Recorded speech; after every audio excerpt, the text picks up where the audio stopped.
Welcome to the WOD Pod. Join me as I sit down with CrossFitters, fitness experts, top coaches, professional athletes, and other well-known gym goers to listen to their journey through fitness.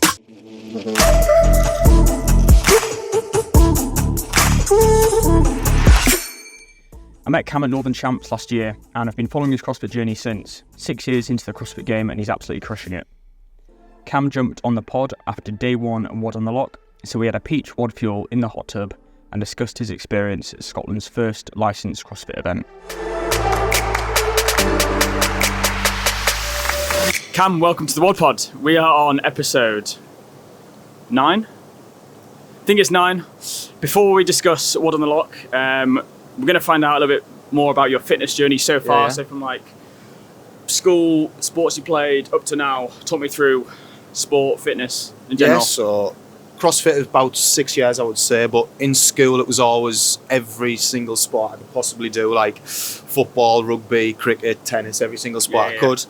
I would say football was my main sport. Right.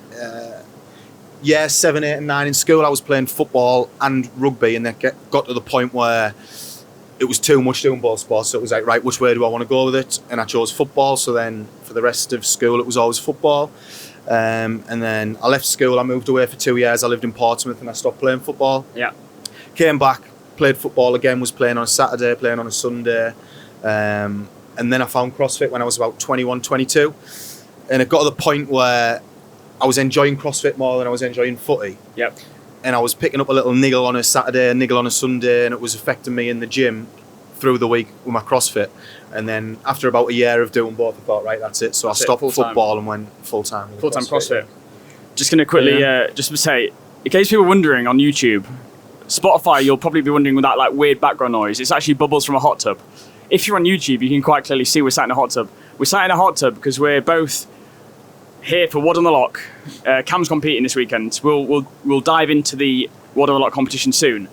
But I just wanted to clarify that we weren't just like having a weird meet-up and sat in a hot tub with some MD 2020 in the background. So obviously that's Scottish, so that's the theme. Sunny Loch Lomond. Yeah, exactly. It's actually quite nice today. Well, now. It was horrific earlier. So what did you think about CrossFit when you first discovered it? Like, did you think it was weird? Like, So for me, I used to just go to the normal gym and do back and buys, chest and tries, like bodybuilding sort of stuff. And then one night I was just sat chilling watching Netflix and I seen the Froning documentary. And at the time, the way I was training, all I cared about was looking good. I wanted to look good. And I seen Rich Froning with his top off. I was like, fuck me, that is what I want to look like. So that was my first thoughts on CrossFit, that if you do CrossFit, you look like Rich Froning. So then you quickly realised it's not quite the case. Like, you could do CrossFit for about a year and look nothing like that. Yeah, so I googled CrossFit Hartlepool, found the first one, went there, done CrossFit for about a year. I wasn't looking like Rich Froning. I was like, what's going on here? But then eventually we sort of got there. We're not quite Rich Froning yet, but we're getting there. You're getting there. That's the thing. Like, I think a CrossFit physique, it just looks like you actually work hard. Yeah. Whether a bodybuilding physique looks like you purely train for aesthetics. Yeah. Whether you can tell a CrossFit physique's like, no, that's a byproduct of putting in the graft. Hard work, with me, with CrossFit, the first couple of years, I still had the mentality of wanting to look good.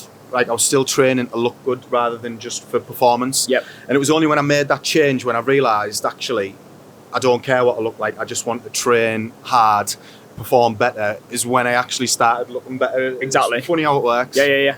100%. And up to date, what's been like your favourite CrossFit competition? So over the last 6 years? 6 years, yeah. Probably about 4 competing. Okay, so over those 4 years, like, what was your favourite CrossFit competition? And what was like your best ranked place at a comp? So I'll give a shout out to the Castle Games in Slough, because that's the first comp I ever done individual. And I love doing the Castle Games. It's one I'll always go back to. This year my aim was to try and qualify individual RX, which I did, which I was happy with, and then I finished 13th overall out of 40, so I was happy with that. Yep. But my favourite comp, I've got to say it because we're here, and it actually has got to be WOD on the Loch. Was that last year's comp? Last year's comp, WOD on the Loch. I just like, most comps you can go in, you'll do a workout that you would normally do in the gym, Yep. But with WOD on the Loch, you're doing open water swims, you've got mountain biking, there's trail runs involved. It's just, you get to feel like you're competing at the CrossFit Games when you're just a local comp, but you're getting that feel. You don't often get that, do you, in a smaller or an in-house comp in a sports hall, it doesn't feel like the CrossFit Games. It feels like you're doing CrossFit workouts in a sports hall. Exactly. Whether when you're outside with the elements surrounding you, it feels a bit better. 100%. Okay, and in terms of so goals for next year? Yeah. To be honest, I don't have real set goals with CrossFit, as in I want to win this competition. Yep. I want to qualify at semi-finals. I want to go to the games. I don't think like that. It's not my goal. I just like putting the work and training hard in the gym, enjoying training with my friends. And then since I stopped playing football, I've loved competition. I've always loved competing, so I'll always do comps. Yep. Just because I love that feeling of competing and trying to do as good as I possibly can. But for me, the goal is to just try and stay injury free, not pick up any niggles, train hard, and then do as many comps as I can and see how I do. That's it, really. No. And in terms of, you've obviously gone from a scaled athlete to an RX athlete over the last 4 years of competing. Yeah. What would you say would be like one of the main things that you've done differently? What would you say to a scaled athlete that would help take them from a scaled athlete to an RX athlete? Consistency. Yeah. 100% consistency. If you're consistent with it, you'll get there. It's the key to anything. As long as you're consistent with it, you will get there. If you're new to CrossFit and you're just starting out, what I would say is don't get caught up in trying to put as much weight on the bar as you can, or just forcing an RX in a workout. Yep.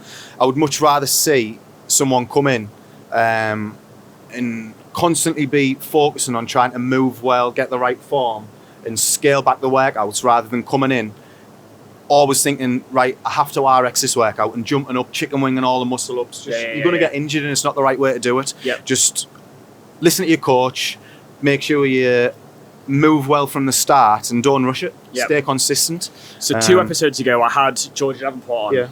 And I said to her, like, talk me through your mobility and stretching. Yeah. She said, I do no mobility, no stretching. I remember you telling me that. I was like, she's like, I don't even use ROM WOD, don't use Go WOD, I don't use ice baths, I don't use any massage guns. Yeah. I mean, fair play, like, that's obviously just, she's I lucky. I think that's mad, because everyone's different. Some people will naturally have that mobility where they don't have to put the work in, but for me, I was as stiff as they come. I couldn't squat past parallel. So I had to put a lot of work in with mobility and stretching to get into a position where I could just hit the standards to compete, because once upon a time I couldn't even squat below parallel or put a bar overhead. Would you say you do mobility and stretching daily? Every day, 5-10 minutes as part of my warm-up every day. And only recently, about 6 weeks ago, I started following a program called Map Online. Right. And that's just, you post daily flows. You can just go in, pick a flow. So I'll do one of them on a morning if I have time. But if I don't have time, on a morning, I'll always do one on a night after I finish the gym, and then probably 5-10 minutes before I train. Yeah. So it's not too much. It's just what we've already touched on. It's just consistency.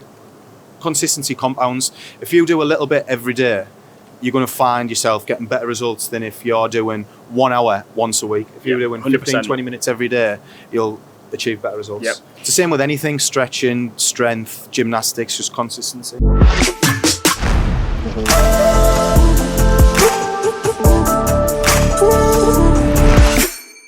And in terms of, so I had the previous guest, Joe, he made massive gains with his running through lockdown. Yeah.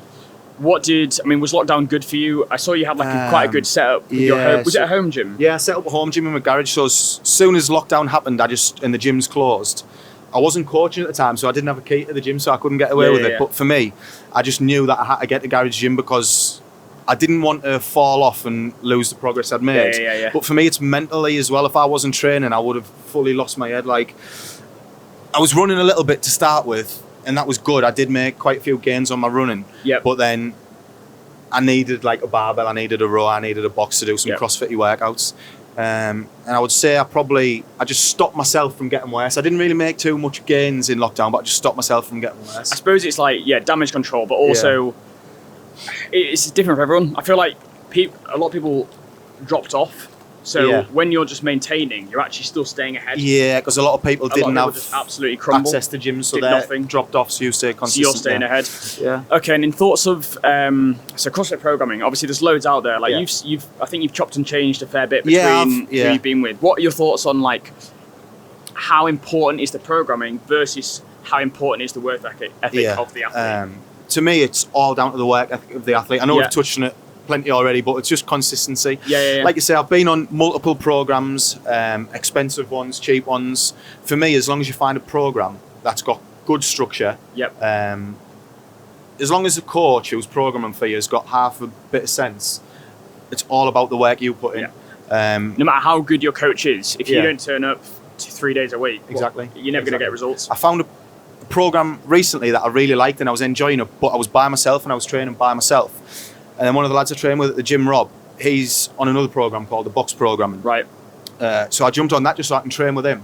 And obviously it's different workouts, different strength cycles, but it's similar. It's all got the same structure. And because I've been training with him and I've had a training partner, you put more effort in, and that is worth so much more than a program that might be 2 to 3% better because they've done a slightly different cycle. And a lot of them are very similar. Yeah. So it's like, if you can, I think that's probably a good bit of advice for a scaled athlete is find someone that's going to push you. Yeah. So train with them, 100%. motivate them. Yeah. Like a guy at my gym, I've just joined, Rob, we found us that we're very similar on strength, very similar on cardio. Yeah. We've just entered a comp together doing the qualifiers. Yeah. And it's like a bit like you and Joe, you've got that rivalry, but that's what pushes you on. So if you don't find that, then it's... I think it would be weird if me and Joe weren't competitive. We were both just like, we didn't care if we were trying to beat each other. It wouldn't be right.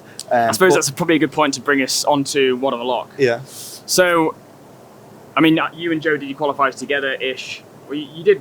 We've done all the qualifiers together, we qualified similar, I think between 5 and 6 places difference in the qualifiers. How did the qualifiers like play into your skill set? Let me think back, I can't think of the qualifiers. So you had the bench press one? Oh, the bench press one, that was the worst one for me. So I struggled so bad at bench. So just for those who don't know, that workout was 3 rounds for time, 60 double unders, 6 bench it. 6 bench press at 80. Is it 85 on 85 kg and then 6 squats at 120 back squats. The squats were fine. And here's the bench. 60 dubs unbroken every round, 6 back squats unbroken every round.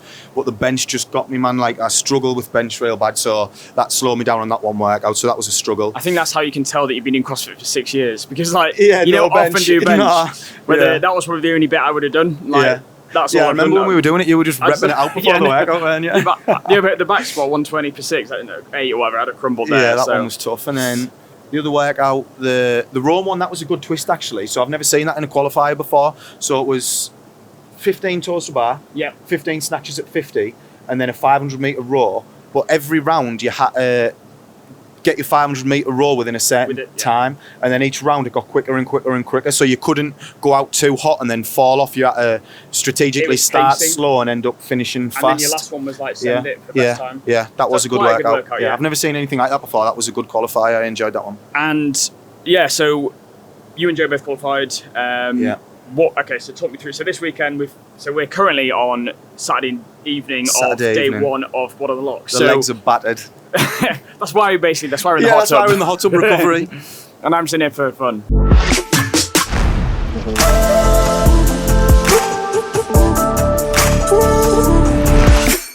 Right, so event 1, open water swim. No, so it was 2K trail run, 500 metre open water swim in a loch that's got orcas in. Google it if you don't believe me. And then out the water in a different place, and then another 2K trail run to come back to the start on a slightly different loop. Because I thought it was going to be a there and back. So it was 2K there, swim, and then 2K back, but it was one different loop. Yeah, it was different loops. So you came out the water in a different place to where you started. So the big thing with that, which was the big talking point of the build-up, was: are you going to wear shoes which are good to run in and then struggle on the swim, or wear shoes which are good to swim in and struggle on the run? I went for some like swimming shoes that had a bit of a thick tread on the bottom, and that worked out pretty well. So we started off on the 2K run, so they set people off in blocks of 5. Yep. And then me, Joe, you and Owen all got in the same 5. So we pushed it quite hard on that first 2K run. Yep. We've done that pretty fast. Got in the water, set off. Obviously it's cold as fuck. So you just have to try and settle in, get your breathing right, and then just stay calm, because if you lose it in the water, it's not nice when it's that cold. So you just have to be steady on that 500 metre swim. I made up quite a bit of ground on Joe on the swim, and then we got out and then another 2K run. So at the end of the swim, it was just get out and then see what we've got left in the locker and empty the tank. Where did you end up after event 1? Event 1, I finished in 9th place, but it was a bit of a stinker because the second 2K run, there was a junction where you could go left or you could go right. Yep. And some people went left, some people went right. So they had to just scratch the second 2K run off, so the time ended up just being after the swim finished. Which actually, fair play to WOD on the Loch and Kyle for actually addressing the fact that some people went a different lot ways. of comps would have just said, "Oh, get on with it, deal with it." 90% of comps at that level would have just probably pushed that under the carpet and moved on. Kyle sorted that, to be fair. But I had a stinker there because on that second 2K run, I was just picking people off. I went full David Goggins, mate. I was just sprinting like who's going to carry the boats, picking people off, and then it didn't even count, man. Was it his motivational quote just going through your head? Yeah, that's it. Honestly, I just had who's going to carry the boats on loop. And so you finished, what, 9th after event 1? So 9th after event 1, so I was happy with that, really. I thought it would have put me in good stead to push on, because I knew the other events would suit me more than a run, swim, run. But then it ended up falling off, so I've dropped off a little bit since the first event. Event 2 was strongman event. Yeah. So they got the, well, it was actually the fifth. It was actually the 5th strongest man in Scotland. Yeah, he demoed it, didn't he? Absolute machine. Yeah. So it was 35 meters. Yeah. One length. So you could do it in whichever order you want. So there was 3 implements. There was a 220 kg yoke, 100 kg sandbag, and 80 kg 2 farmers carries, and you could do it in whatever you wanted. So I went for sandbag first, then the yoke, and then the farmers carry for a sprint finish. The sandbag was fine, pretty fast, but it took quite a bit out of me for the yoke, so I struggled on the yoke. In hindsight, if I'd go and do that again, I would have went yoke first, then the sandbag, then the farmers carry. Get that out of the way. So it was a 4-minute time cap. So I got it in 3 minutes, so I managed to finish it. But just looking back, if I'd done the yoke first, I think it would have.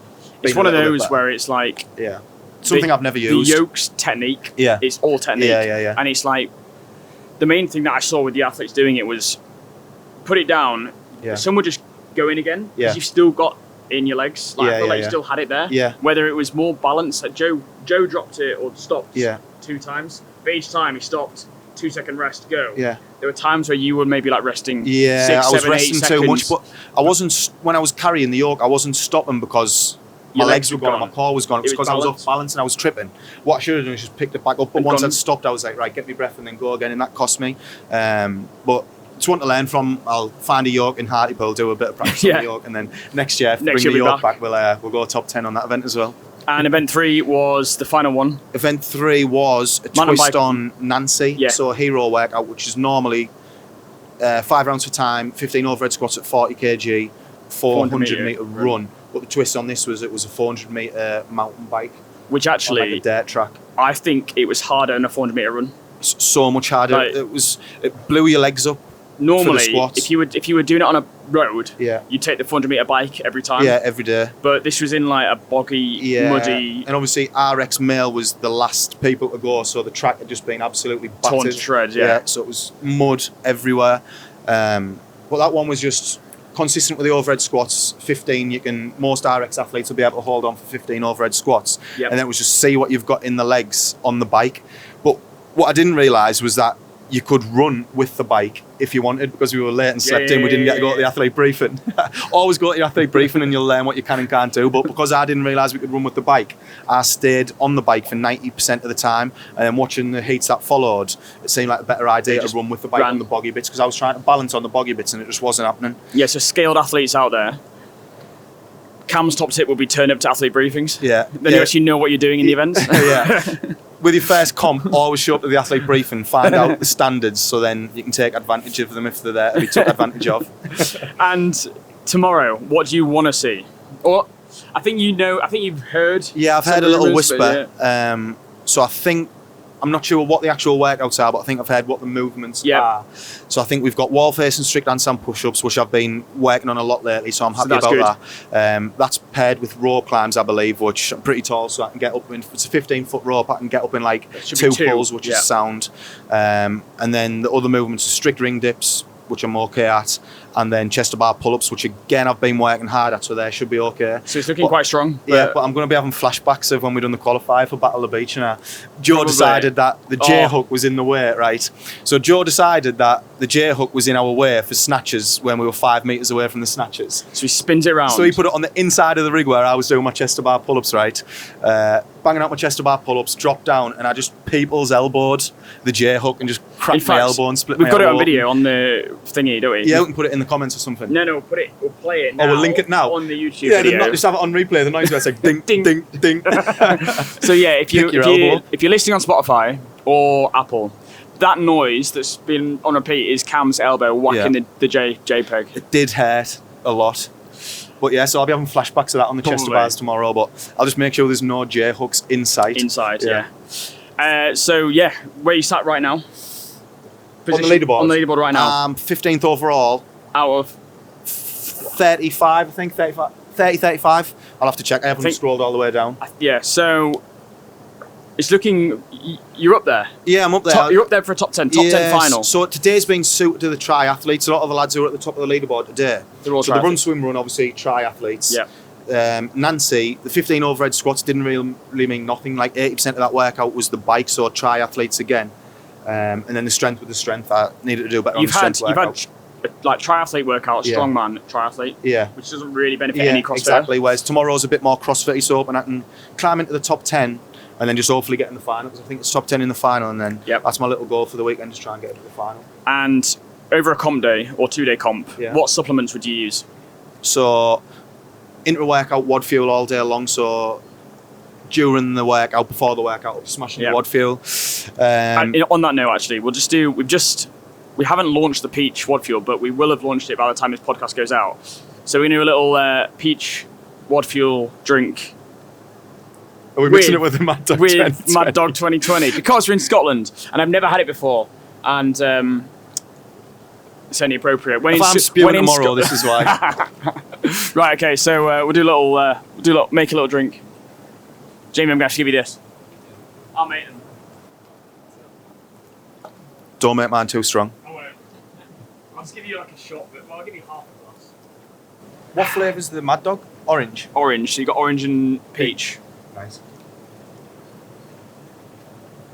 But the peach WOD fuel. So yeah, the WOD fuel during and before workouts, just to get my carbs in. Sometimes I'll mix it in with the electrolytes. If I'm going to sweat a lot, I'll get the electrolytes in there with the WOD fuel just to replenish it. Yeah, electrolytes we've just launched. This one we've done with a guy called Cal Morey. I don't know if you've... I'm not sure. He's a online coach. Yeah.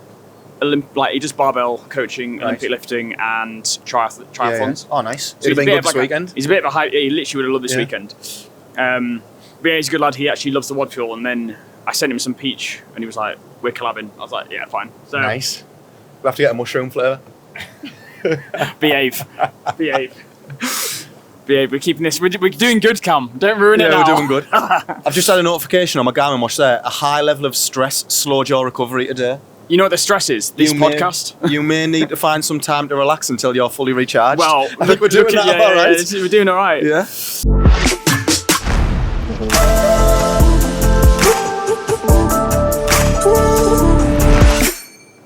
Which hair bleach do you use? I get this quite a lot, to be honest. Everyone thinks I dye my hair, but I honestly don't. I've just been blonde since I was a kid, and then in the summertime, if I go away, it just goes even whiter and whiter.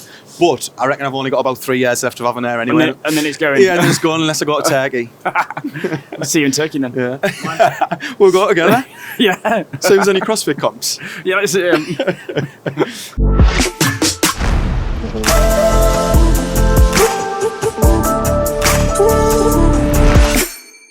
Rapid fire questions. Yeah. What's your favourite brand of CrossFit trainers? Nike, all day long. Metcons. Nike Metcons for the way they look aesthetically. But I've just got the new Reebok Nano X3s, and they are the best for actually training, and I really like them. But I'll always get the new Nike Metcons. But so Nike over Reebok? Metcons over Reeboks, yeah. Favourite max lift event you've done in a comp? If you can remember it. Or... Snatch ladder. Send them in Castle Games. So it started at 70 kg, and then it was just up in 5 kilo every minute on the minute. You kept going and going and going until you got to 120, and then after 120 you got to hit a max lift if you got there. I didn't get there. 100? 105, so my PB snatch before that was 100, and then I PB'd with a 5 kilo. It's always PB. epic to PB in a comp, because it's like you can't do much more. Yeah. Yeah, it's just you can't get annoyed the Castle Games hype, man. If you don't max out at the Castle Games, max lift, you're never maxing out. But I had a stinker then as well, because I didn't think anyone had caught it on video, right? I hit my 105 snatch and there was no video. I was sick as a chip, was there's no video, it didn't happen. And you know Dave Shents? Yeah. He was doing the photography, he'd sneaked in the background and got a nice photo of it. So Dave's one of those photographers, right? And he looks like he's not really shooting ever. And he's just going like... Yeah. He don't really... He's just like walking around doing weird photos, and then he shows me them. I'm like... In the class. The thing with him, right, he's an absolute giant, but somehow I didn't spot him taking photos when I hit the snatch, so all hope had gone that I wasn't going to get it. Then he came over and showed me. I was just like, yes. Shents. There's proof. There's proof. Exactly. Team ice bath or team sauna / hot tub? Team hot tub all day long. If I've got a hot tub, I'll be in that straight over the ice bath. But like people preach preach for recovery. Ice bath. To be honest, it's not something I've tried. I think it's becoming a bit of a fad. Like people are seeing other people doing it, so they want to do it. However, I'm not going to knock it because I haven't tried it fully, but it is something I'm going to look into. I've just got a new house. I've actually got a garden now because I'm not in an apartment anymore. Yeah. Flexing on the pod. Just got a new house. Cam's single, by the way. 17 bedrooms. 17-bedroom house, and he's just turned single. I'm freshly single. Yeah, if anyone wants to message me. Yeah. 7s or above. CrossFit girls.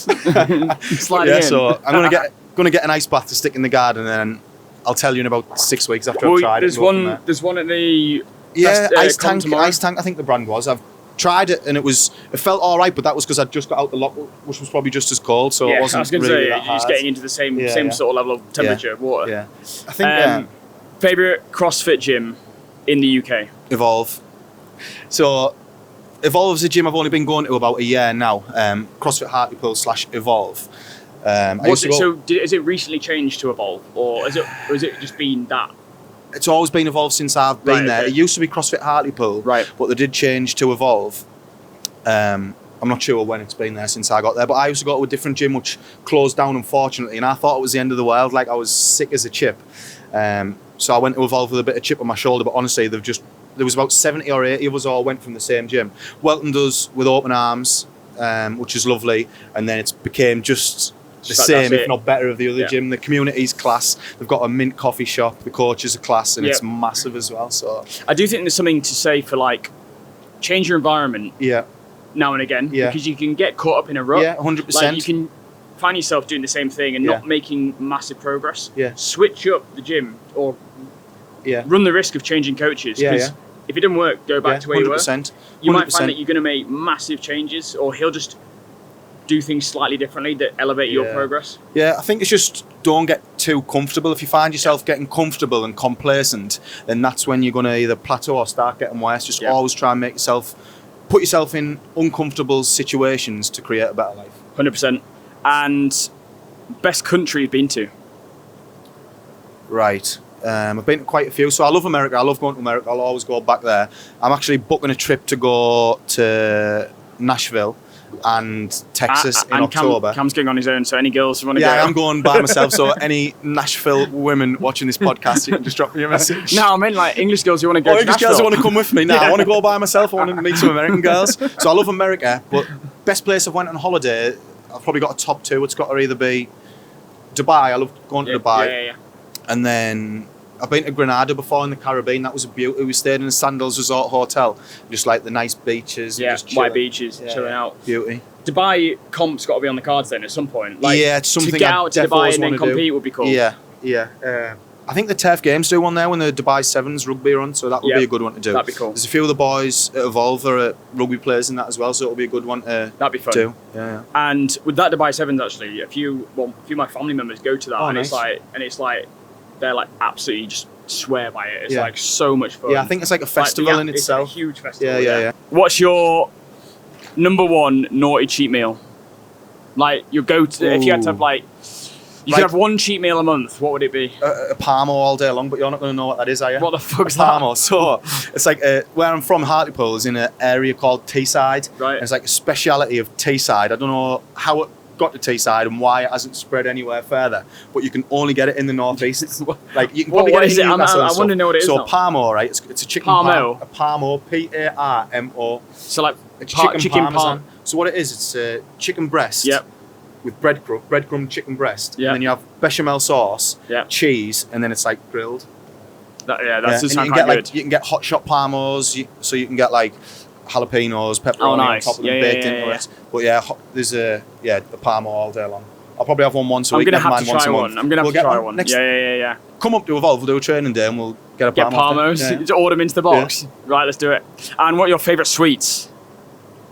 Wine gums and caramel nibbles, that's my go-to. Wine gums, 100%. I swear. Wine gums and Cadbury's caramel nibbles. I always feel like I'm on my own with wine gums. Yeah, no, like, I love a people wine it's like gum. they're dead, They're just but nice, just the way they're good, aren't they? Yeah. The way you chew them is Yeah, nice. yeah.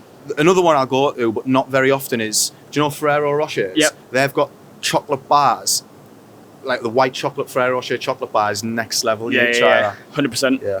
And one thing that people won't know about you that's either weird or interesting. Now, this is the most paused question. Yeah, let me think. It's not paused because I can't think of one. No, it's paused because there's so many I need to think of which one to tell. Oh, right, no. Most guests have the problem where they're like, I don't know. I've You've got done a lot of weird things, yeah. And then just like weird thing about, like, something that's weird about you. So an interesting fact about me, right, this is a good one, is that I've MC'd with Lewis Capaldi. What? Mic drop. I'll show you the video. So when I was in America before, we were in LA and we went to watch a Lewis Capaldi gig. And then after, we ended up at the after party, but it was at the time when he wasn't that big in America, but he was massive in the UK. Yeah. So he was there. And no one knew who he was. People were talking to him or anything. So I just went up and was just talking to him, getting videos, and obviously I was wrecked. So I just started MCing with Lewis Capaldi. Can you remember what you did? What do you mean? What MC I done? Yeah, like what? Yeah, but I'm not doing that, mate. I'm not doing that. I need another Mad Dog before I do that. Another Mad Dog and you do it. Can't wait to see that later. Yeah. Okay, and where can people find you? Like social media, Instagram? Yeah, Cam Gordon 95 on everything. So if you want to find out how Cam did, hit his Instagram up, Cam Gordon 95. Yeah, I'll post up where I finished on one. Hopefully I'll get in the final. And Lewis Capaldi videos on TikTok as well. I think my name's Cam Gordon 95 on there. Yeah, you can see that on there. I saw you had like a few. You had that video at the Manchester Hotel. Yeah, the King Street Townhouse. Yeah, it's weird, isn't it? Like you put just a normal video on there, and then somehow it just goes viral. TikTok's algorithms. Yeah, it's mad. like it is you post a really shit video, and you're like, that'll do wank. Yeah, 100k views, and then you put loads of effort into one, and it's like 100 views. You're like, really? Yeah, exactly. It is mad. Yeah, the reel you put the most time into gets about 5 views. Literally nothing. And you're like, what am I doing? Yeah. But yeah, that hotel was actually sick. I've been there before. Unbelievable. The only thing I would say, right, is it looks unbelievable, and everyone thinks you get that pool but it's in every tiny. room. Oh no, it's but just that's the only one there, and you have to hotel. book like a 15-minute slot, so it's like in, out. So you get a nice 15 minutes in there, but it's not like you can just chill in there as long as you want with a few drinks in there. Well, you just ruined everyone's... Sorry, King Street Townhouse. Yeah, you butchered that. Yeah. Let's not make a reel and send this to King Street Townhouse. Anyway, Cam, that was really good podcast. Did you enjoy it? Yeah, it was good. Good man. It started flowing. I was a bit like, at first, but no, it's it's just good. natural, innit? Yeah, it's good. Yeah, thanks for joining us. If you want to see how Cam did... Yeah, hopefully top 10. Top 10 tomorrow. Let's go. I hope you enjoyed that episode, and a huge thank you for listening. Make sure you're following the pod on Instagram at the.wod.pod, our Twitter at the_wod_pod.